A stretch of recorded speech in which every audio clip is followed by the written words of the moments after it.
Hello everyone, glad to have you here. If this is your first time, don't forget to subscribe. It helps me bring you more stories like this. Now, get comfortable. It's time to dive into the story. Governor of Pennsylvania survives first 12 hours of zombie outbreak. Now, let's get started. I was in the middle of a budget meeting when the world ended. 6 department heads arguing over fiscal allocations while I nursed my third coffee of the morning. The mahogany conference table gleamed under recessed lighting, a testament to the wealth and power that once resided in this building. We were discussing highway infrastructure of all the mundane things, when my chief of staff burst through the double doors, his normally composed face twisted with panic. "Governor Neal, we have an emergency," he said, not even acknowledging the others in the room. "Multiple situations developing across the state. They need you in the command center." Now, the room fell silent. In my 4 years as governor of Pennsylvania, I'd handled floods, blizzards, industrial accidents, and civil unrest. But something in Ives's voice told me this was different. The slight tremor, the pore of his skin. I excused myself and followed him down the corridor. The Capitol building in Harrisburg had always felt like a fortress. Classical architecture, marble columns, the reassuring weight of government. That morning, for the first time, those walls felt paper-thin. "What are we looking at?" I asked as we hurried toward the Emergency Operations Center in the East Wing. "Reports coming in from Pittsburgh, Philadelphia, and Allentown simultaneously," Ives replied, his steps quickening. "Mass casualties, violence in the streets, hospitals overwhelmed, terrorist attack." That was our first thought, but it's stranger than that. He paused at the security door, swiping his key card. "The reports don't make sense. People attacking each other, biting, numerous accounts of cannibalistic behavior." I almost laughed. It sounded absurd, utterly detached from reality. But Ives wasn't one for exaggeration or panic. I'd selected him as my chief of staff precisely because he remained level-headed during crisis. The command center was already buzzing with activity when we arrived. Screens displayed news footage from major cities. Police radio chatter filled the air, and my emergency management team huddled around a central table covered with maps and reports. Dr. Barbara Wheeler from the State Department of Health stood slightly apart, her face illuminated by her tablet screen, expression grim. "Talk to me," I said, taking my place at the head of the table. Commissioner Sator from State Police stepped forward. "Governor, we've got what appears to be coordinated civilian attacks in major population centers. Started about 90 minutes ago. Hospitals reported patients with high fevers and aggressive behavior. Then violence erupted in multiple locations simultaneously." "Show me," he nodded to a technician who pulled up security camera footage on the main screen. The video showed a hospital emergency room in Pittsburgh. Medical staff attempting to restrain a patient. The patient, a middle-aged man in a hospital gown, broke free and attacked a nurse, biting deeply into her neck. Blood sprayed across white tiles. Other patients in the waiting area began exhibiting similar behavior, lunging at staff and other patients. My stomach clenched. What the hell are we looking at? Dr. Wheeler joined us at the table. "Governor, preliminary analysis suggests a pathogen, some kind of fast-acting virus that affects the brain. Incubation appears remarkably short, minutes to hours. Transmission through bodily fluids, primarily saliva and blood, like rabies, much more aggressive, and unlike anything we've seen before." She adjusted her glasses. "The infected lose all higher cognitive function. They don't respond to pain or verbal commands, they just attack." I looked back at the screens now showing similar scenes from across the state. Streets filled with panic, people fleeing, others pursuing with relentless determination, police attempting to establish cordons, quickly becoming overwhelmed. The red phone rang, our direct line to the Federal Emergency Response System. My Homeland Security advisor answered, his expression darkening as he listened. "Sir," he said, covering the receiver. It's not just Pennsylvania. Reports coming in from New Jersey, Ohio, New York, Maryland. The entire eastern seaboard is experiencing similar outbreaks. The weight of 4 million lives settled onto my shoulders. My political career had been built on careful calculation, on navigating the complex waters of public opinion and partisan politics. Nothing had prepared me for this. Options, I demanded. We need to declare a state of emergency immediately, Ives said. Deploy the National Guard, close state borders, the established quarantine zones. Commissioner Sator nodded. We've already mobilized all available units, but they're being overwhelmed. The infected are difficult to stop. Standard protocols for riot control aren't working. What does that mean, difficult to stop? I asked.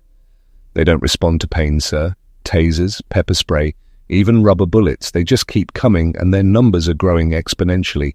Each person they attack becomes like them within minutes. The phone rang again. This time, a direct call from the mayor of Philadelphia. I put it on speaker. Governor, we're losing the city. His voice was strained. Background noise, a cacophony of screams and sirens. Downtown is overrun. Police are retreating. Hospitals are death traps. We need the military. I'm declaring a state emergency, I assured him. National Guard units are mobilizing. Hold what perimeters you can. Establish safe zones. You don't understand. His voice cracked. These aren't riots. They're not stopping. The line went dead. Dr. Wheeler's tablet chimed. She glanced at it, her face draining of color. Governor, I'm receiving data from CDC colleagues. This pathogen, it doesn't just kill. The infected remain mobile after clinical death. Brain activity continues in the stem, driving basic motor functions and aggressive behavior. The room fell silent as the implications sank in. You're telling me we're dealing with zombies? The word felt ridiculous coming from my mouth, utterly incongruous with official government briefings. In layman's terms, yes. Dr. Wheeler looked up from her tablet. And we have no treatment protocol, no vaccine, no containment strategy for this kind of threat. I turned to the screens again. In just the 2 hours since the first reports, the situation had deteriorated beyond recognition. Traffic jams clogged every major highway, people trying to flee the cities. Infected individuals moved through the gridlock, pulling people from vehicles. Each new victim became another attacker. Get me the president, I ordered. While my staff attempted to establish a connection to Washington, I drafted the emergency declaration. My hands shook as I signed the document authorizing the full deployment of state resources and formally requesting federal assistance. The call to the White House finally came through, but it wasn't the president, it was the Secretary of Defense. Governor Davis, I'll be brief, he said, his voice tight. This situation is unfolding across multiple states. Federal resources are stretched beyond capacity. Military units are being deployed to establish quarantine zones, but it will take time. You need to implement immediate containment strategies. What kind of containment are we talking about? There was a pause on the line. The Joint. Chiefs are recommending population center isolation. Use whatever forces you have to create defensible perimeters. Sacrifice the hot zones if necessary. The implication was clear. Sacrifice the cities to save the rest. Abandon millions to save millions more. That's not an option, I replied, anger rising. These are American citizens, my citizens. Then find another solution, Governor, because in 6 hours, this won't be your decision anymore. The line went dead. I looked around the room at my team, dedicated public servants now facing an unimaginable crisis. They were waiting for me to lead, to make the impossible decisions. Dr. Wheeler, I need scientific options. If we can't cure it, how do we slow it down? She thought for a moment. The infected respond to stimuli, sound, movement, light. They pursue prey with unwavering focus. If we could create diversions, draw them away from evacuation routes. Commissioner Sator, coordinate with local law enforcement. I want evacuation corridors established. Use sound distractions to clear paths and authorize lethal force against any infected individuals. Headshot only based on what we're seeing." He nodded grimly. "Ives, draft an emergency broadcast. People need to know what's happening and how to protect themselves. No sugarcoating. Tell them to avoid population centers. Travel only if absolutely necessary." And I hesitated, the words feeling surreal. Destroy the brain of any infected individuals they encounter. The next hour blurred into a nightmare of escalating reports. Philadelphia's police headquarters fell. Pittsburgh's downtown was declared a no-go zone. Smaller communities reported infected appearing on their streets, suggesting the contagion was spreading along highway corridors. At 2 p.m., 5 hours after the first reports, we received word that New York City had been lost. The governor of New York was presumed dead after his motorcade was overrun while attempting to reach Albany. I was reviewing evacuation plans when Dr. Wheeler approached with her tablet. "Sir, I've been conferring with colleagues at the CDC, EU SAMRIDE and several university research centers. We've reached a consensus. Tell me there's a solution." Her expression told me otherwise. "The infection rate is increasing exponentially. Models show total population exposure within 72 hours. We've identified the infection vector, but developing a vaccine would take months, even with emergency protocols." "What are you suggesting?" She took a deep breath. "The only viable containment strategy is to eliminate the infection reservoirs. The major population centers are lost, Governor. If we don't act decisively, the entire state, potentially the entire eastern seaboard, will follow." "You're talking about bombing our own cities," I said flatly. "I'm talking about saving what we can." Her voice was steady, but I could see the cost of these words in her eyes. Thermal detonation would destroy infected neural tissue. It's the only certain method we have. I walked to the window. From the Capitol building, I could see the streets of Harrisburg. People were running, some driving on sidewalks, others abandoning their vehicles entirely. Police sirens wailed. In the distance, smoke rose from several buildings. The secure line rang again. This time it was General Crosby of the Pennsylvania National Guard. "Governor, my units are in position around Philadelphia, Pittsburgh, and Allentown, but we're losing ground hourly. These things, they keep coming. Each one we take down, 5 more appear. I need authorization for artillery strikes on overrun sectors." I closed my eyes, feeling the weight of generations looking down on me. The founding fathers who walked these same halls, the citizens who had elected me to protect them. How many people are still alive in those cities, General? "Unknown, sir. Communications are sporadic. We've established evacuation corridors, but most civilians didn't make it out in time." Dr. Wheeler touched my arm. "If we wait, we lose everything, Governor. The infection doesn't slow down. It doesn't negotiate. It doesn't get tired. Either we strike now, or we risk the entire state, potentially the eastern seaboard." I thought of my campaign promises: safety, security, prosperity. How hollow they seemed now. "General Crosby," I said, my voice sounding distant to my own ears. "You have authorization for targeted strikes on confirmed infection hot zones. Priority is protecting evacuation routes.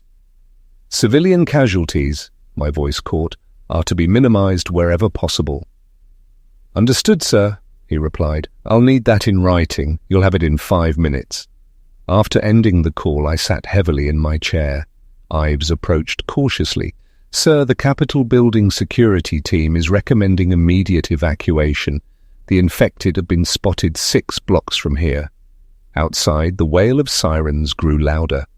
Gunfire popped in the distance. "Prepare the helicopter," I ordered. "Essential personnel only. Dr. Wheeler, you're with us.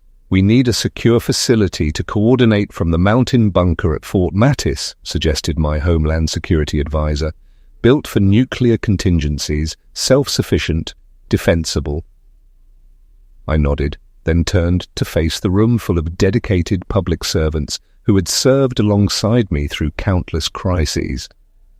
"None as terrible as this. I'm not ordering anyone to come," I said. "This is volunteer only. Anyone who wishes to seek their families, you have my blessing." Half the room emptied immediately. People rushing to find loved ones while there was still time. I couldn't blame them. Part of me wished I could do the same. But my family had been lost years ago in the crash that had driven me into politics in the 30th place. Perhaps that was why I could make the call that others couldn't. I had already lost everything once before. As we prepared to leave, Colonel Priya from the Air National Guard arrived, breathless and spattered with blood that wasn't her own. "Governor, we have a situation at Willow Grove. 3 F-16 pilots are refusing the bombing order. They're calling it an illegal action against American civilians." "Put them on speaker," I demanded. When the connection was established, I didn't waste time. "This is Governor Davis." "State your objections, Captain." "Sir, with respect, you're ordering us to bomb our own cities," came the reply. "There are still thousands of uninfected civilians trying to evacuate. This is a massacre, not a military action." "Captain, I understand your concern, but this infection, it spreads faster than we can evacuate. Every minute we delay costs more lives. We've established evacuation corridors. The strikes are targeted at confirmed hot zones only." "Not good enough, sir. I joined to protect American lives, not end them." I thought of the security footage I'd seen, the hospital overrun, the streets filled with the infected pursuing the living with single-minded determination, the clock ticking on our window to contain this. "Captain, I'm issuing a direct order. You will carry out your mission or you will be relieved of command and charged with insubordination during a state emergency." Silence filled the line. "These are our neighbors, Governor," the pilot finally said. "Our friends, our families, they are not anymore," I replied, thinking of Dr. Weiss's briefing. "Whatever this infection is, it's turned them into something else, something that will kill us all if we don't act now." More silence then. "I cannot in good conscience follow this order, sir." I looked at Colonel Priya, who nodded grimly. "Captain, you and the other dissenting pilots are hereby relieved of duty. Colonel Priya will take command of your aircraft." I paused, then added, "History will judge whether you are brave or foolish today. I hope you can live with whichever verdict it delivers." The helicopter was waiting on the Capitol roof when we emerged from the stairwell. The sky had darkened with storm clouds, as if nature itself was responding to the horror unfolding below. From our elevated position, I could see the spreading chaos in Harrisburg. Buildings burning, streets clogged with abandoned vehicles, figures moving with that inexorable drive we now recognized as the infected. As we lifted off, I heard the first distant thunder of artillery strikes at the city's edge. General Crosby was establishing a perimeter, drawing a line between the living and whatever these things were that used to be human. My secure phone buzzed with a text from the Secretary of Defense. POTUS authorizing full military response. Nuclear options being considered for major infection centers. Establish secure location and prepare for federal chain of command implementation. Nuclear options. The words blurred on the screen as the implications sank in. We were contemplating destroying our own cities to stop this plague. The helicopter banked sharply as we passed over a highway clogged with vehicles. Below I could see people fighting on the road, some trying to defend themselves, others already turned, pursuing with that horrible single-mindedness. A gas station erupted in flames, the fireball momentarily eclipsing the horror below. "ETA to Fort Mattis is 20 minutes, the pilot announced over the intercom. Be advised, we're receiving reports of infected at the outer perimeter. Base security is engaging. Dr. Wheeler gripped her tablet, knuckles white. Governor, I'm receiving field reports from medical teams. The infection progression, it's accelerating. Time from bite to full conversion now averaging 7 minutes. 7 minutes from human to monster. The implications were staggering. No time for goodbyes, no time for understanding what was happening. Just a bite, a fever, and then the hue. If we lose Fort Mattis, what's our fallback? I asked Ives. There is no fallback, sir, he replied quietly. That's our last secured military installation with independent power and communications. After that, he didn't need to finish. After that, we'd be just more survivors in a world coming apart at the seams. The radio crackled with an incoming transmission from General Crosby. Governor, first artillery strikes completed on Philadelphia's overrun sectors, requesting authorization to deploy thermite munitions. Conventional explosives aren't sufficient to ensure neural elimination of the infected. Thermite, it would burn at thousands of degrees, reducing everything, buildings, streets, bodies, to ash. Nothing would survive. Not the infected, not any trapped civilians, nothing. 6 hours ago, I had been discussing highway budgets.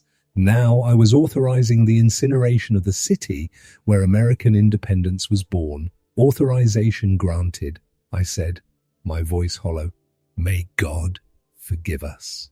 The helicopter descended toward Fort Mattis as the first fighter jet streaked across the sky, heading east toward Philadelphia. Below us, soldiers engaged clusters of infected at the base perimeter, the muzzle flashes visible even in daylight. Sir, the pilot called back, we have a problem. The landing zone is compromised. Infected have breached the outer fence. Through the window I could see figures swarming across the tarmac. Some wore military uniforms turned base personnel, now hunting their former comrades. Alternative LZ, I asked. Negative. All accessible areas are overrun. Base command is requesting evacuation. They're abandoning the facility. I exchanged looks with Ives and Dr. Wheeler. 6 hours into this crisis, and we were already losing our last secure facility. Take us to the armory section, I ordered. We'll land on the roof and secure a path to the command bunker. Sir, that's not advisable. That's an order, Captain. The bunker at Fort Mattis is our only hope of coordinating a statewide response. We lose that, we lose everything. The pilot hesitated, then banked the helicopter toward the armory building. As we descended toward the flat roof, I unholstered the pistol I'd been issued. A weapon I never thought I'd need to use. Everyone stays together, I instructed my small team. Dr. Wheeler in the center. Her knowledge is our most valuable asset right now. The helicopter touched down with a jolt. Through the windows, I could see infected streaming across the base grounds, drawn by the sound of our arrival. Once we're inside, we head straight for the bunker access, Ivy said, checking his own weapon. It's 3 levels down, heavy security doors. If we can reach it, we should be safe. As the rotor slowed, I took a deep breath and gripped my pistol tighter. I'd spent my career behind desks and podiums, making speeches and signing papers. Now I was preparing to fight my way through a nightmare. For what it's worth, I told my team, I'm sorry I got you into this, but I'm glad you're here. Dr. Wheeler managed a tight smile. The Romans had a saying, in times of peace, prepare for war. In times of war, prepare for peace. We'll get through this, Governor. And then we'll rebuild. The helicopter door slid open. The sounds of chaos, gunfire, screams, the distinctive moans of the infected flooded in. Rain had started to fall, pattering against the rooftop. It was time to find out what kind of leader I truly was. The descent into Fort Mattis's command bunker felt like crossing a threshold between worlds. Behind us lay the remnants of order and civilization. Ahead, a future none of us were prepared for. The reinforced door sealed with a pneumatic hiss, cutting off the carnage above. Emergency lighting bathed the concrete corridor in a sickly blue glow as we moved deeper into the facility. The bunker had been constructed during the Cold War, designed to withstand nuclear strikes. Now it would face a different kind of apocalypse. "Status report," I demanded as we entered the command center. A skeleton crew of military personnel manned various stations, their faces illuminated by monitor screens. Major Fay approached with a tablet. "Governor Neal, sir, the situation continues to deteriorate. Philadelphia is approximately 60% overrun, Pittsburgh 45%, Allentown nearly 70%. The thermite strikes have slowed the infection spread in targeted zones, but they created panic among survivors. Many broke quarantine, fleeing into less affected areas. Of course, even with evacuation corridors established, people would run from explosions and fire." I closed my eyes briefly, bearing the weight of more lives lost due to my decisions. Dr. Barbara Wheeler joined us, her tablet displaying grim statistics. The infection rate continues to accelerate. Major hospital systems have collapsed entirely. A technician called out, "Sir, we have General Crosby on Secure Channel 3. I moved to the console. Crosby's face appeared, smoke visible in the background. "Governor, artillery strikes continue as authorized, but ammunition is running low. The thermite has been effective, but civilian casualties are significant. My units are establishing defensive positions along major highways, attempting to funnel survivors toward evacuation centers." "What's the status of Fort Mattis's perimeter, compromised on multiple fronts?" "The main gate fell 30 minutes ago. The barracks and administration buildings are overrun. Your bunker is secure for now, but surface access is limited." The lights flickered momentarily.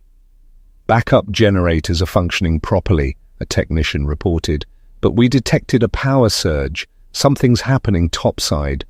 A new alert flashed across the main screen. "Perimeter breach level 2.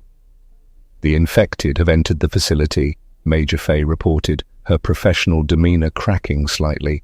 I looked around to tell he room at the 24 personnel who represented what might be the last functioning government command center in Pennsylvania. "How secure is this bunker?" I asked. 3 reinforced doors between us and them," Major Fay replied, "each rated to withstand military-rare explosives. But if the infected breach the security checkpoints, I made a quick decision. I need volunteers. There are still people trapped in this facility. Doctors, technicians, soldiers, people we need. We're going up to get them and establish a secure zone.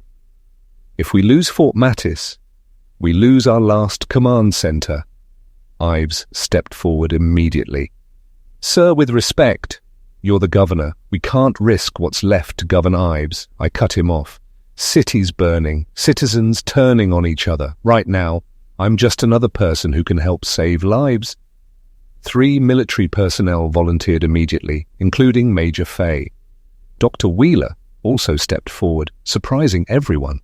"Medical personnel may be trapped up there," she said simply. "I can help." The armory adjacent to the command center was well stocked. I selected a Benelli M4 tactical shotgun. Major Fay and the others opted for M4 carbines with attached flashlights. Dr. Wheeler took a 9mm sidearm and a medical kit. "Stay tight, watch your sectors, conserve ammunition," Fay instructed as we prepared. "These things don't feel pain, don't get tired, don't stop, headshot only." I chambered around in the shotgun. "Let's move." The service elevator ascended smoothly, taking us from the safety of the bunker directly to the facility's main hangar. Our best chance to establish a defensible perimeter. The doors opened with a soft chime that seemed obscenely normal given the circumstances. The hangar was partially overrun. Military vehicles sat in neat rows, some with doors hanging open. 6 infected in military uniforms shambled between them while a small group of survivors had barricaded themselves in a control room overlooking the space. 3-point formation, Faye whispered. Governor Center, Doctor. Stay back. On my mere teamed. Arc. Execute. We moved with coordinated precision. Nated. The first infected fell to Faye's headshot, the sound drawing the attention of the others. I dropped 2 with the shotgun, their heads disintegrating in a spray of bone and tissue. The remaining soldiers eliminated the rest with methodical efficiency. Control room secure, one of the soldiers called after checking the survivors. 3 technicians and a communications officer, shaken but uninjured. There are more survivors trapped in the West Wing laboratories. One technician reported at least 15 personnel. They've barricaded themselves in, but infected are in the corridors. I looked at Faye. That's our next target. The journey through the facility was a calculated assault. We moved room by room, corridor by corridor, eliminating infected and rescuing trapped personnel. Dr. Wheeler treated injuries as we went, stabilizing the wounded for evacuation back to the bunker. In the laboratory wing, we encountered the heaviest concentration of infected. They pounded against reinforced glass doors, drawn by the movement of scientists inside. Behind us, the rescued personnel we'd gathered followed closely, clutching whatever weapons they could find. There's too many for a direct assault, Faye observed. We'll burn through our ammunition before we get halfway down that corridor. I studied the situation, noticing the facility's PA system. We need a diversion, something to draw them away from the labs. A helicopter pilot we'd rescued spoke up. Sir, I can help with that. My Black Hawk is still on Helipad C, fully fueled. It has external speakers for crowd control operations. Can you fly it remotely? I asked. No need, sir. I can fly it myself. Low pass over the facility sound. Blaring. Those things will follow the noise. Just need someone to get me to the helipad. It was a suicide mission. We all knew it. Once he drew the infected away, he'd have nowhere safe to land. I'll get you there, I said before anyone could volunteer. Governor Faye began to protest. That's an order, Major. Keep everyone here until my signal. The pilot, Captain Anderson, according to his name patch, nodded grimly. We slipped out through a maintenance access using service corridors to avoid the main concentrations of infected. The helipad was on the east wing roof, accessible via an external stairwell. As we climbed, I glanced over the facility grounds. Hundreds of infected wandered below, some in civilian clothes, others in military uniforms or lab coats. Former colleagues, constituents, citizens, all reduced to mindless predators. Why are you doing this, sir? Anderson asked as we reached the helipad. His helicopter sat untouched, ready for flight. Because every person we save today is one more chance for humanity tomorrow, I replied. Now go make it count. Anderson saluted sharply, then sprinted to the Black Hawk. Within minutes, the rotors were spinning, the aircraft lifting off the pad. As promised, he activated the external speakers, blasting a siren that echoed across the facility. The effect was immediate. Infected began streaming toward the sound, drawn by the overwhelming stimulus. I used the distraction to return to our group. As Anderson's helicopter circled the perimeter, the concentration of infected in the laboratory wing thinned considerably. Now, I ordered, and we surged forward. The rescue operation succeeded beyond expectations. Not only did we extract the laboratory personnel, but we found more survivors barricaded in offices and storage rooms along the way. By the time we returned to the hangar, our group had grown to over 30 people. Outside, Anderson continued his diversionary flight, drawing more infected away from the facility. Through the hangar's massive windows, I watched his helicopter disappear over the horizon, leading a trailing horde of infected into the countryside, a deliberate sacrifice that saved dozens. The hangar, laboratories, and adjacent sections became our secure zone. Teams worked systematically to barricade entrances, establish defensive positions, and inventory supplies. Within hours, Fort Mattis's core was secured.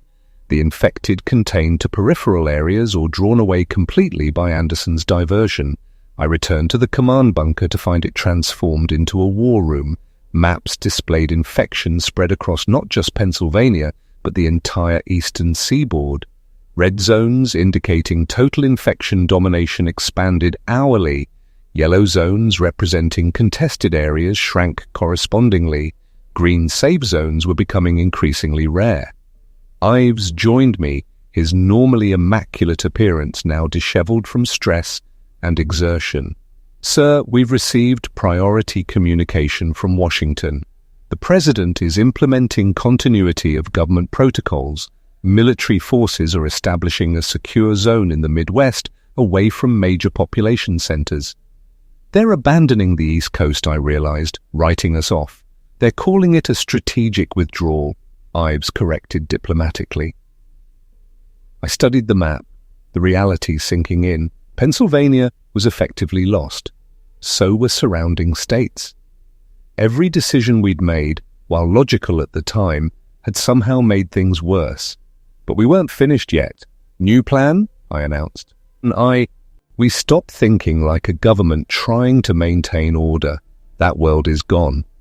We start thinking like survivors. I pointed to the map.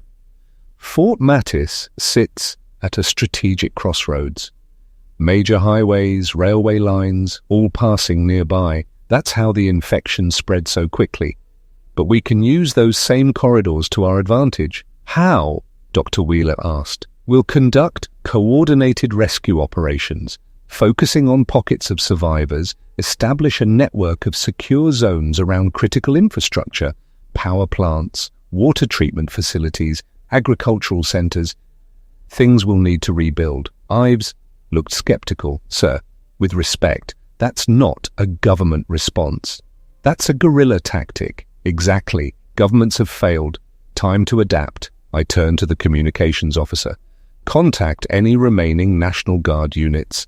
Tell them to prioritize securing food production facilities, medical stockpiles, and power generation. Forget about cities. They're lost. General Crosby arrived by helicopter just after sunset, his uniform splattered with dried blood, his face haggarded. Governor, he greeted me with a weary salute. My command staff and I were forced to abandon our forward position when it was overrun.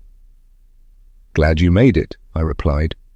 We're implementing a new strategy. Forget about containing the infected in cities. We're focusing on rural infrastructure, establishing defensible zones around critical resources. He nodded, unsurprised. Already started similar operations with my remaining units. The conventional military response has failed. Time to fight asymmetrically. Exactly. Welcome to the resistance, General. The main screen flickered with incoming transmission. Satellite imagery showed a massive explosion in central Philadelphia, far larger than our artillery strikes could produce. Federal response, Crosby confirmed. They're using heavier ordnance now, trying to create fire breaks between major infection zones. As night fell, I stood on the facility's cleared rooftop, surveying the darkened landscape. City lights that should have dotted the horizon were absent, replaced by scattered fires. For the first time in 12 hours, I felt something like hope. Not for a return to normally, that world was gone, but for survival, for adaptation, for the chance to build something new.